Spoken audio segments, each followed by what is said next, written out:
Good morning student. Good morning sir. Okay, இன்னைக்கு நூல்கள் and பாட்டுடை தலைவன், அதாவது அந்த புக்கில் வந்து யாரை பற்றி, அதாவது அந்த ஹெட்லைனில் வந்து யாரை பற்றி பாடப்பட்டிருக்குது. எடுத்துக்காட்டுக்கு ஒரு தலைவரை பற்றி பாடியிருக்காங்க, அல்லது ஒரு அரசரை பற்றி பாடியிருக்காங்க, ஒரு அரசியை பற்றி பாடியிருக்காங்கன்னா அந்த ஹெட்லைனு அதை யாரை பற்றி பாடக்கூடிய பாடல் அல்லது யாரை பற்றி சொல்லக்கூடிய ஹிஸ்ட்ரி என்பது தான் நம்ம இந்த ஹெட்லைன் இதில் படிக்க போகிறோம். அதான் நூல்கள்னா புத்தகம். அந்த புத்தகத்துக்குன்னு ஒரு ஹெட்லைன் மேலே பேர் வச்சுருப்பாங்க. அதுதான் இங்கே ஹெட்லைனாக நம்ம படிக்க போகிறோம். அந்த புத்தகத்துக்குள்ளே அந்த ஹெட்லைனில் யாரை பற்றி ஃபுல்லாக சொல்லுதுங்கிறது தான் பாட்டுடை தலைவன்.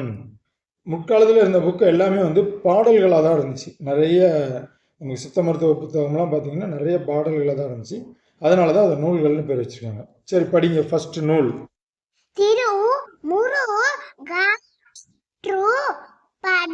திருமுருகாற்றுப்படை.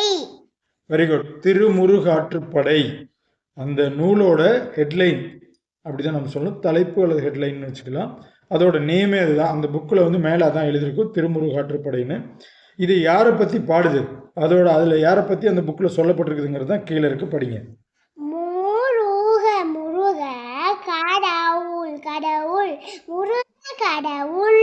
முருகனை பற்றி தான் அந்த திருமுருகாற்றுப்படையில் ஃபுல்லாக சொல்லப்பட்டிருக்கு.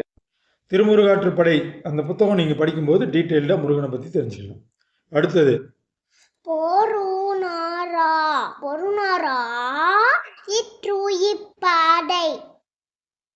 பொருணராற்றுப்படை.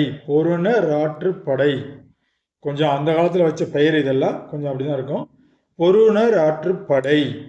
இது யாரை பற்றி இந்த புத்தகம் சொல்லுது, இந்த நூல் சொல்லுது? படிங்க பார்க்கலாம்.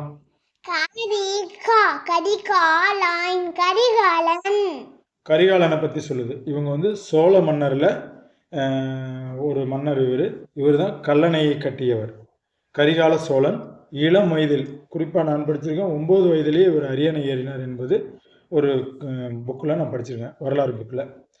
பொருணராற்றுப்படை, கரிகால சோழன். அடுத்து படிங்க.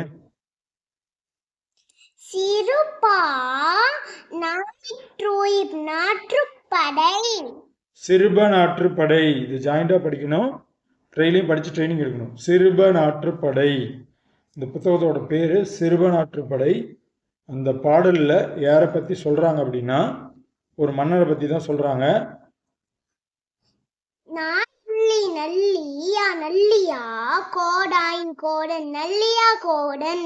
நல்லியக்கோடன் அப்படிங்கிற மன்னனை பற்றி தான் சிறுவனாற்றுப்படைங்கிற புத்தகத்தில் சொல்லப்பட்டிருக்குது.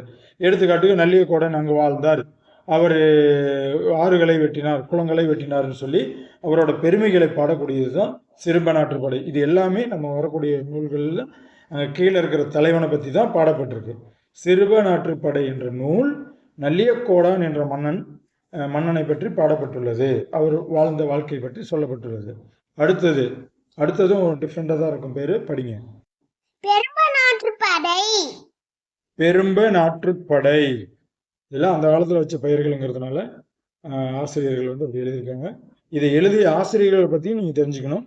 இந்த பெரும்பநாற்றுப்படை வந்து 2 மன்னர்களை பற்றி சொல்லுது. யாருன்னு படிங்க.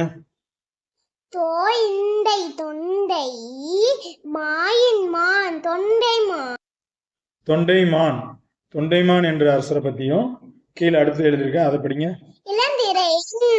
இளந்திரையன் என்ற அரசரை பற்றியும் தான் சொல்லுது. ஆக பெரும்பநாற்றுப்படை என்ற புத்தகம் என்ற நூல் தொண்டைமான் அண்ட் இளந்திரையன் என்ற 2 மன்னர்களை பற்றி. அடுத்து கூத்தராற்றுப்படை வந்து எந்த மன்னனை பற்றி சொல்லுது அந்த புத்தகம், அந்த நூலுங்கிறத படிங்க.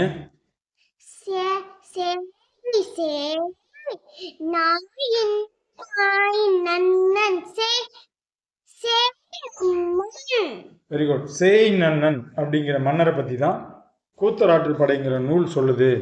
இந்த புக்கெல்லாம் நீங்கள் படிக்கணும். கூத்தராற்றுப்படை, பெரும்பநாற்றுப்படை, சிறுபநாற்றுப்படை, பொருணராற்றுப்படை இதெல்லாம் படிக்கும்போது அந்தந்த அரசர்களோட பெருமைகள் அதில் சொல்லப்பட்டிருக்கும். எப்படி அவங்களோட சிறிய வயது காலம் படிப்பு இருந்தது, எப்படி போர் பயிற்சி மேற்கொண்டார்கள், இது எல்லாமே அதில் போடப்பட்டிருக்கும். அதெல்லாம் நம்ம தெரிஞ்சு வச்சுக்கும் போது நிறைய பயன்பாடு இருக்கும்.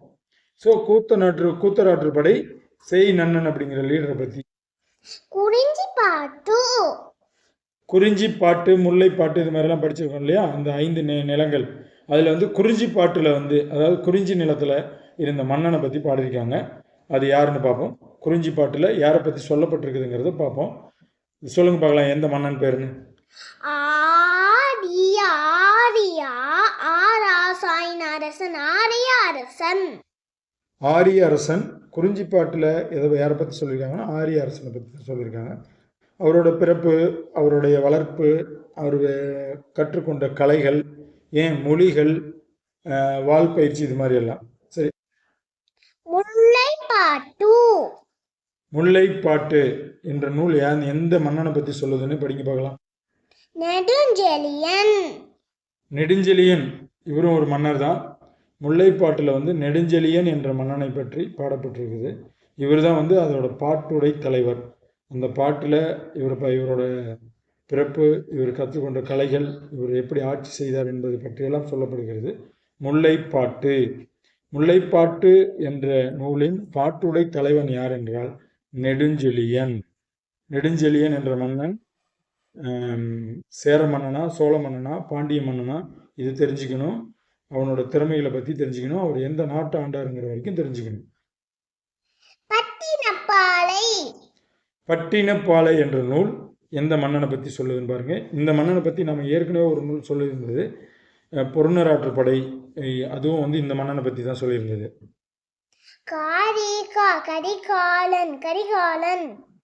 கரிகாலன் இவர் சோழ மன்னன். தஞ்சை தலைநகரமாக கொண்டு ஆண்ட மன்னர்கள் மிக முக்கியமானவர். கல்லணையை கட்டினவர்னு ஏற்கனவே நம்ம பார்த்தோம். ஸோ பட்டினப்பாலையிலையும் கரிகாலனை பற்றி தான் சொல்லப்பட்டிருக்கு. இந்த நூல்கள்லாம் வந்து அந்த காலத்தில் புலவர்கள் எழுதி எழுதி எழுதி அப்படியே கடத்தி வரப்பட்டு மாற்றி மாற்றி மாற்றி கொண்டு வரப்பட்டு இப்பொழுது நம்ம புத்தகமாக வச்சு படிச்சுட்டு இருக்கிறோம். பட்டினப்பாலையில் கரிகாலன் எப்படி வாழ்ந்தார், எப்படி கல்லணை கட்டினார், அவர் எத்தனை வயதில் அரசவை ஏற்றுக்கிட்டாரு, அவங்க அப்பா யார், இந்த பற்றி டீட்டெயிலாம் நம்ம தெரிஞ்சுக்குவோம். இப்போ நம்ம தெரிஞ்சுக்க வேண்டியது மெயினாக பட்டினப்பாலை யாரை பற்றி சொல்லக்கூடிய நூல்னா கரிகாலனை பற்றி சொல்கிறது. நெடுநெல்வாடை என்ற நூல் யாரை பற்றி சொல்கிறது என்பது தான் இது. இதில் வந்து யாரை பற்றி சொல்லுது படிங்க பார்க்கலாம்.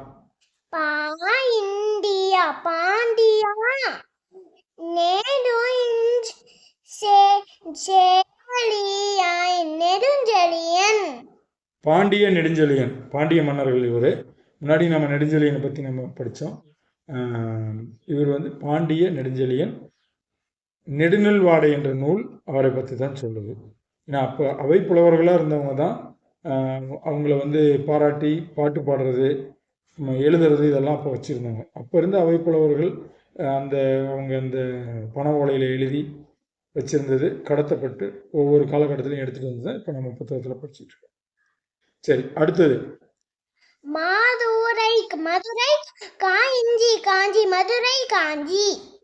மதுரை காஞ்சி.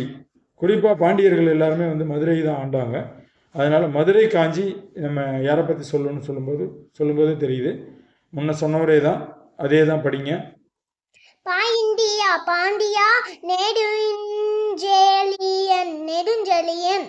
பாண்டிய நெடுஞ்செழியனை பற்றி மதுரை காஞ்சிங்கிற நூலும் பாண்டிய நெடுஞ்செழியனை பற்றி தான் சொல்லுது. ஏன்னா அவரை பற்றி சொல்லக்கூடியது நிறையா நூல்கள் இருக்குது.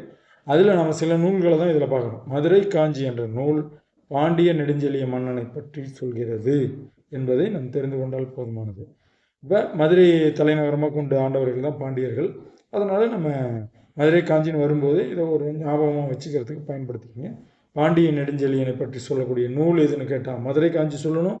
மதுரை காஞ்சி எந்த மன்னனை பற்றி பாடுகிறது அப்படின்னு கேட்டால், அல்லது விவரிக்கிறது என்று கேட்கும்போது நம் பாண்டிய நெடுஞ்செழியனை சொல்லணும்.